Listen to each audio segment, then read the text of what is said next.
क्या यूपी में अखिलेश योगी के सामने लड़ सकते हैं चुनाव?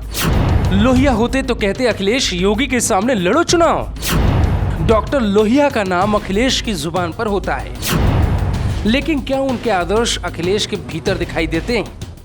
ये कहानी है आज से 65 साल पहले की, जब समाजवादी पार्टी नहीं थी। लेकिन समाजवादी पार्टी जिन डॉक्टर राम मनोहर लोहिया का नाम लेकर वोट लेती है, क्या वो अभी उनके आदर्शों पे चलती है? उनके आदर्श इतने सख्त और मुश्किल थे कि शायद नए समाजवाद का सपना दिखाने वाले अखिलेश यादव कभी उस रास्ते तक पहुंच भी नहीं पाएंगे।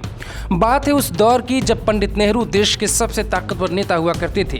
कांग्रेस का चारों तरफ जलवा था, लेकिन एक नाम ऐसा था जो नेहरू से टकरा जाता था और कहता था, नेहरू साहब बीमार देश के बीमार प्रधानमंत्री हैं और आपको इस्तीफा दे देना चाहिए। ये कहानी यही नहीं रुकी। साल 1962 में चुनाव हुए। प्रयागराज में फूलपुर सीट से नेहरू के सामने डॉक्टर लोहिया ने चुनावी ताल ठोक दी।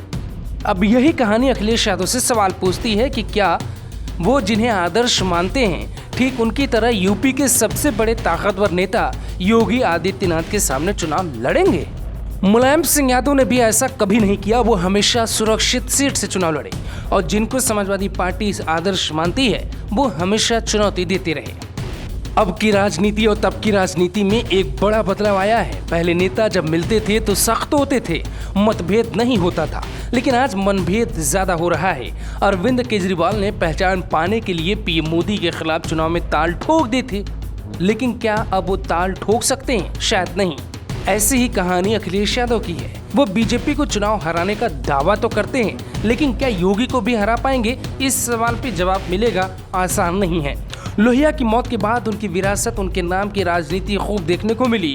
कम से कम उत्तर प्रदेश और बिहार में लालू यादव, शरद यादव, रामविलास पासवान और मुलायम सिंह को लोहिया के फॉलोवर के रूप में देखा जाता है। इन सब के आगे रहे मुलायम सिंह यादव तो अपनी पार्टी को लोहिया की विरासत वाली पार्टी के तौर पर ही देखने लगे। मुलायम सिंह यादव को पहली बार विधायकी का टिकट डॉक्टर लोहिया ने ही दिया था। हालांकि मुलायम अपना पहला ही चुनाव यूपी की जसवंत नगर सीट से जीत गए थे और उसके बाद कभी पलट कर नहीं देखा। हालांकि मुलायम को बाद में राम मनोहर लोहिया से बहुत ज्यादा मिलने जुलने का मौका नहीं मिला, लेकिन परिवारवाद के पहलू को छोड़कर लोहिया के राजनीतिक विरासत पर मुलायम अपना लगातार दावा जताते रहे।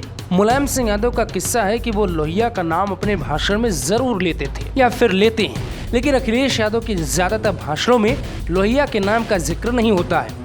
यही आदर्श है जिसका नाम सियासत में अपनी नाक सीधी करने के लिए लगाया जाता है, लेकिन असल जिंदगी में वो एक किरदार ही है जिनके नाम पर असली सियासत होती है। Bureau report, global Bharat TV.